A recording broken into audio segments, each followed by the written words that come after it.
وفي واحدة من أسوأ المباريات لنادي الزمالك يفوز على النادي الإسماعيلي بهدفين مقابل لا شيء. يا جدعان حرفيا الماتش اقسم بالله ماتش، سيبك من ان احنا كسبنا، دي مصيبة سودة، مصيبة سودة. لا لا لا لا لا، الزمالك يا جماعة ضايع، الزمالك ضايع.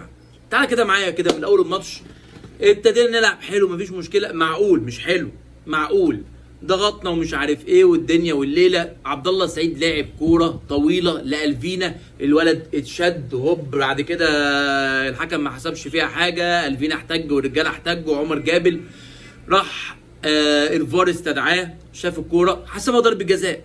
عبد الله السعيد راح شاط الكوره على شمال الجون ولا على اليمين يعني، وهحرز الهدف الاول. مفيش كلام، حلو حلو كلام جميل.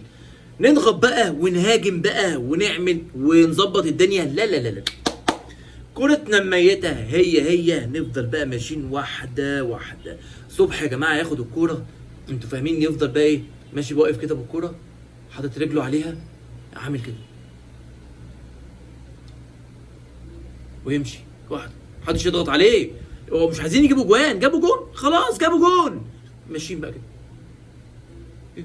ده يمشي يرمي الكوره كده، يرمي الكوره كده، يرمي الكوره كده، ده يلعب كوره كده، يخرب بيت البرود يا حبايب. العبوا، جيبوا جون التاني وجيبوا التالت وجيبوا الرابع والخامس واعملوا حفله.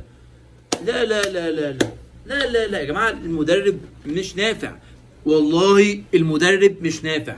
المدرب ده يا جماعه لا يصلح، المدرب يا جماعه لا يصلح، مفيش حماس، مفيش حميه، اللعيبه ميته، اللعيبه ميته ما عندهمش حماس. يعني اللعيبه عماله، عارف انت لما يكون المدرب بتاعك بيهبطك، هو اصلا هبطان فاهم، هو هابط فعمال يهبط اللعيبه، اللعيبه هابطه مفيش حماس. زي حسام حسن كده مع المنتخب ومع النادي المصري واللي يعمل حماس كده ويزعق لكن ده اللعيبه نايمه نايمه، مفيش حماس ان هو يجيب الثاني والثالث والرابع ويدوس، لا مفيش الاوبشن ده، وده غلط، ده غلط، ده احنا ماشيين بستر ربنا. حلو الشوط الاول خلص ومفيش اي حاجه، اللعيبه نايمه ويلعبوا كوره كده ويفضلوا واقفين ويعملوا ودلع ومش عارف ايه. والفينا طبعا في الشوط الاولاني ضيع كوره غريبه جدا جدا جدا، عملها له كان مين عملها له من ناحيه عمر جابر اعتقد ولا كان مين، وهوب حطها بره. والكره الثانيه عملها له بنتايك من الشمال وهوب راح حطها في العارضه. ده ملخص الشوط الاول. الشوط الثاني الجميل بقى نبتدي.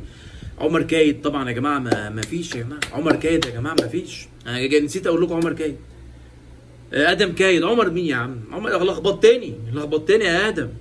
ادم كايد يا جماعه شعره متقله، والله شعره متقله ومخليه دايما يقع كده، ما عندوش توازن، شعره طويل ما شاء الله، تقيل يعني، لا مش حاسس بيه، لعيب تقيل قوي، جسمه تقيل، مش حاسس بعمر كايد يا عمر. ادم كايد مش حاسس بادم كايد، ادم كايد يا جماعه لا مش مقتنع بيه. عدي الدباغ يعني تقييمي ليه مش عارف برضه، مش افضل حاجه يعني، مش افضل حاجه. طبعا الفين النهارده كان عمال بيستعرض، يعني هو دماغه النهارده كان في الاستعراض اكتر من اللعب، يعني الاول كان ايجابي وبيلعب وبيرقص بطريقه ايجابيه ويباصي، دلوقتي لا بيستعرض، هو كان عادي يستعرض وكان هيعور نفسه بسبب استعراض الزياده بتاعه في الشوط الثاني. ويعني بصراحه انا ما اعرفش ليه عمرو ناصر ما نزلش، مش عارف ليه احمد شريف ليه ما نزلش، مع انه ظهر بمستوى كويس جدا هو عمرو ناصر الماتش اللي فات، الماتش المصري نزلوا عملوا حركه، ما نزلوش. بس المدرب سيء جدا، مدرب سيء جدا بغض النظر عن الفوز. اكتبوا رايكم في الكومنتات يا جماعه، قولوا لي ده مدرب يصلح للزمالك ولا لا؟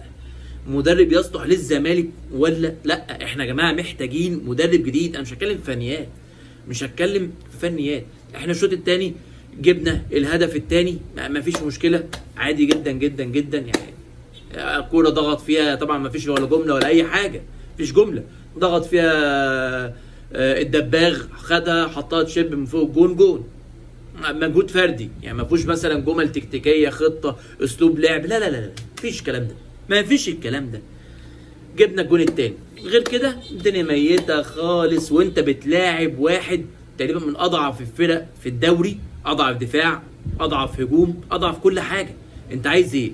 ده ننزل اعمل عليهم حفله، مش اقل من 4، مش اقل من 4.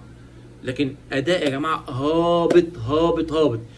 يا اداره نادي الزمالك تعاقدوا فتره بقى التوقف بتاع المنتخب ده اللي هو بتاع كاس افريقيا، اتعاقد مع تكيس جونياس. تكيس جونياس، مش لازم يا جماعه نفقد الدوري والدنيا تتدهور بعد كده ايه نبتدي ان احنا نشوف مدرب ونتعاقب معاه. لا، احنا ممكن من دلوقتي اهو هيبقى في عندنا فتره توقف حلوه، اول لما تبتدي كده جيب تكيس على طول يشتغل مع الفرقه.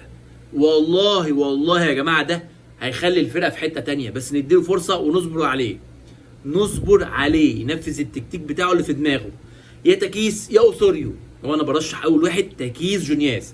يا جماعه انا النهارده دمي اتحرق، دمي اتحرق في كوره هقول لكم عليها، مش عارف انتوا شفتوها ولا لا. عمر جابر اتصاب فيها في الشوط الاولاني، نرجع الشوط الاولاني اتصاب فيها.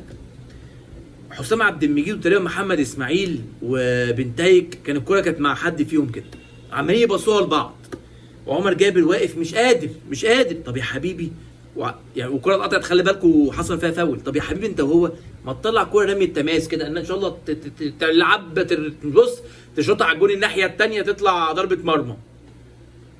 طلعها بره، طلعها بره. عمالين يبصوا لبعض لغايه لما اتقطعت منهم. عمر جابر يعني مش قادر اصلا ان هو يجري، كان ممكن لو جري يتصاب ولا اصابه تتدهور بسبب ان هم مش عايزين يطلعوا كوره، واقفين بيبصوا لبعض.